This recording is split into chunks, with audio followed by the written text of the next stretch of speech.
नमस्कार दोस्तों, स्वागत है आपका हमारे खास प्रोग्राम में जहां पर हम आपको सच्चाई से रूबरू करवाते हैं। और आज हम पहुंचे हैं डेरा सच्चा सौदा की धरती पर और यहां पर बहुत सारे लोग आए हुए हैं। पूछते हैं उनसे एक एक करके, नाम बताइए अपना और कहां से आए हैं आप? मेरा नाम विजय है और मैं सिरसा हरियाणा से आया हूँ। क्या करते हैं आप? मेरी बिस्किट फैक्ट्री है दिल्ली बवाना में। जी जी। तो यहाँ पर जो आप बता रहे हैं कि मतलब हम देखते हैं मीडिया के अंदर गुरुजी पर काफ़ी गलत आरोप लगाए गए हैं और आज यहाँ पर गुरुजी मौजूद भी नहीं है, फिर भी यहाँ पर जो है हज़ारों की संख्या में आज मौजूद है। वो बता रहे हैं लाखों की संख्या में कल यहाँ लोग आएंगे। तो क्या कारण है, क्या श्रद्धा, ऐसी कौन सी श्रद्धा है या ऐसा कौन सा उनके अंदर जज्बा भरा है गुरुजी ने कि उनके प्रेजेंट ना होने पर भी यहाँ पर इतने लोग यहाँ पर आने को तैयार हैं? बिल्कुल, मैं आपको बताना चाहूँ जो डेरा सच्चा सौदा के पूज्य गुरुजी है संत गुरमीत राम रहीम सिंह जी इंसा, उनकी पावन प्रेरणा से साध संगत 135 मानवता भलाई के कार्य कर रही है। और साध संगत यहाँ पर जो आपने बताया कि लाखों में क्यों आ रही है, कोई भी आज ये कलयुग का समय है, बिना स्वार्थ के कोई कहीं नहीं जाता। अगर किसी को कुछ मिलता है तो वहाँ पर वो जाता है। मैं अपनी कहानी बताता हूँ। मेरा बेटा एक उस समय 16 साल का था और उसकी दोनों आँखें चली गई। तो गुरुजी के पास बात गई, जैसे हम सेवा पे थे तो पता चला कि ऐसे ऐसे बेटे की आंखें चली गई। और मैं उस समय इंदौर में था, तो घर वाले डॉक्टर को दिखाने गए तो डॉक्टर ने कहा कि इसका जो मुंह पे ये नस है ये बंद हो गई है, क्लोज हो गई है, इसलिए इसको पैरालाइज भी हो चुका है और इस वजह से उसकी दोनों आंखें चली गई। तो गुरुजी ने वहाँ से प्रसाद भेजा, प्रसाद आया, हमारे पास फुल रिपोर्ट है, सब रिपोर्टें हैं। डॉक्टर ने बोला कि ऑपरेशन के बाद भी ये आँखें नहीं आ सकती। और जैसे ही प्रसाद खाया, प्रसाद खाने के तुरंत बाद बच्चे की दोनों आंखें पहले से भी बढ़ के नोबरन हो गई। तो ऐसे लोग जुड़ते हैं और गुरुजी ने हमारे अंदर जो सेवा भावना का, दूसरों की मदद करने का जो जज्बा भरा है, उसी वजह से हम लोग दूसरों की भलाई करते हैं। 135 मानवता भलाई के कार्य साध संगत करती है। दूसरों को खून देकर उनकी जान बचाना, ये हमारे अंदर उन्होंने जज्बा भरा है। दूसरा, किसी को जो बेसहारा है उनका मकान बना के देना, किसी के घर पे राशन नहीं है राशन पहुंचाना। तो ऐसे 135 मानवता भलाई के कार्य हैं जो पूज्य गुरुजी की रहनुमाई में साध संगत बढ़ चढ़कर करती है। जी, मानवता भलाई आकार में बताए आपने, बहुत सारे बताए और बता रहे हैं कि यहाँ पर मतलब मैंने काफ़ी सुना है कि वैश्याओं की शादी यहाँ पर की गई है। तो उनका प्रोसीजर क्या है, किस तरीके से वहाँ से उनको निकाला जाता है? और यहाँ पर जो नौजवान तैयार होते हैं उनको मतलब ऐसी मतलब उनके अंदर आस्था है या कोई अंधभक्ति है कि वो खड़े हो जाते हैं, क्या है, आप बताएं थोड़ा सा। जैसे मैंने आपको बताया कि बिना स्वार्थ के कोई काम करता ही नहीं है। हमें एक बच्चे की आंखें मिली हैं, डॉक्टर करोड़ों रुपए लेके भी वो आंखें नहीं ला सकते थे, इस वजह से लोग भागते हैं। और जो वेश्याओं वाली बात है, इस समाज में वेश्याओं को हम लोग अपने बहन बेटी को भी अगर कहीं भेज दें तो उन पे भी लोग शक करने लग जाते हैं, उनको भी गलत निगाह से देखते हैं।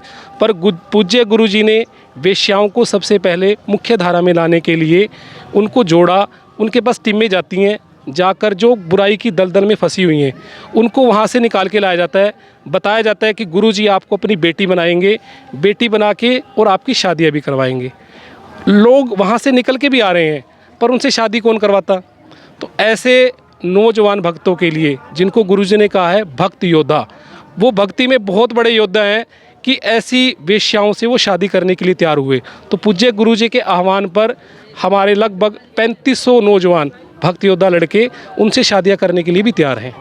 जी, बहुत बहुत अच्छा लगा आपसे सुन करके कि कितना अच्छा प्रोसीजर है बताया आपने। लेकिन फिर भी एक चीज़ है कि इतना अच्छा कार्य किया उन्होंने, आप बता रहे हैं, फिर भी उन पर आरोप इस तरीके के क्यों लगे?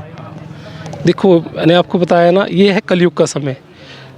पुराने समय में भी जब भी संत महात्मा धरती पर आए हैं, जिन्होंने भी मानवता भलाई के कार्य किए हैं, समाज को सुधारने में उन्होंने अपना योगदान दिया है, उनके ऊपर ये इल्ज़ाम लगाए जाते हैं।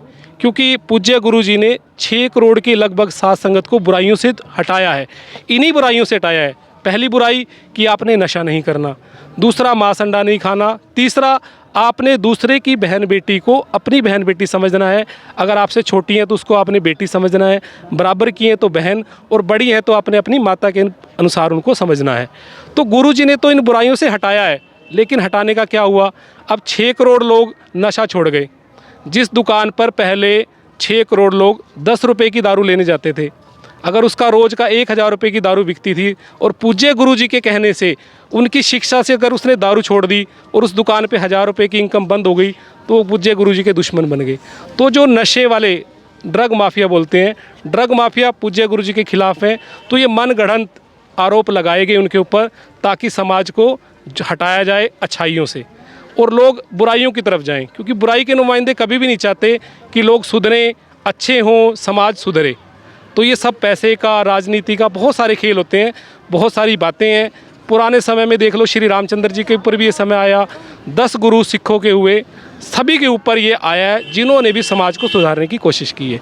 तो ये हमें पता है, सेशन कोर्ट में अभी गया है, अपनी CBI कोर्ट में ये आरोप सिद्ध हुए हैं, पर हम जैसे ही हाई कोर्ट में जाएंगे, हमें पूरा विश्वास है, हमें नहीं पूरी 6 करोड़ संगत को विश्वास है कि पूज्य गुरुजी बाइज्जत बरी होकर फिर साथ संगत के बीच में आएंगे और ये मानवता भलाई के कार्य हैं दिन दुगनी रफ्तार से और बढ़ेंगे। जी, आपसे बात करके बहुत अच्छा लगा। बात करने से काफ़ी कुछ पिक्चर क्लियर हुई है डेरे के रिगार्डिंग। और मैं हूं आपका दोस्त Amit. MSG fan club UP को सब्सक्राइब करें और सब्सक्राइब वाले बटन पर क्लिक करें और बेल आइकन पर भी क्लिक करें जी। Thank you.